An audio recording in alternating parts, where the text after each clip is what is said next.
నువ్వు దసరా సినిమా చేశాను అన్నావు కదా, అవును.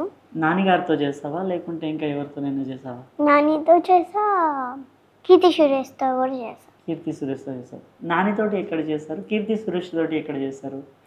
కీర్తి సురేష్ ఇంకా క్రికెట్ సీన్లో. క్రికెట్ సీన్లో. ఇంకా ఆ హీరో అంటే ఒక హౌస్ ఉంటుంది అక్కడ. అక్కడ అక్కడ ఇంట్లో కూర్చొని క్లాసులు చెప్పేది అక్కడ. అక్కడ మొత్తం బొగ్గులు, నల్ల బొగ్గులు ఉంటాయి కదా, నువ్వు చూస్తే ఇంత తెల్లగా ఉన్నావు, అక్కడ అంత నల్ల బొగ్గులు ఎలా చేస్తావు? కష్టపడ్డా. అప్పు, ఇంత చిన్న వయసులోనే ఎంత కష్టపడ్డావా? అవును. కీర్తి సురేష్ నీతోటి ఎలా ఉంటుంది? మంచిగా ఉంటుంది. బాగుంటుందా? బాగుంటుంది.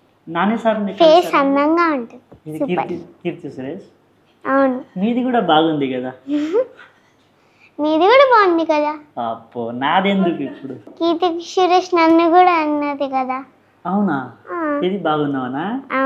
అందంగా అన్నావు. ఎప్పుడన్నా వెళ్ళావా వాళ్ళ ఇంటికి? వెళ్ళా. మీరు కీర్తి సురేష్ తోటి ఎలా ఉంటారు?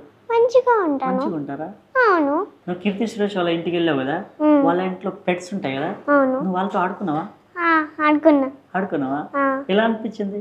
నచ్చింది నాకు. మీ మమ్మీ అంటది బయట ఎక్కడ పెట్స్ కనిపించినా, ఏదైనా జంతువులు కనిపించినా నువ్వు ఇంట్లో తీసుకొస్తావట. అవును. నిజమా? అవును. ఏమన్నదా మరి మీ మమ్మీ? అంటుంది. ఏమంటది? తిడుతుంది. తిడుతుందా?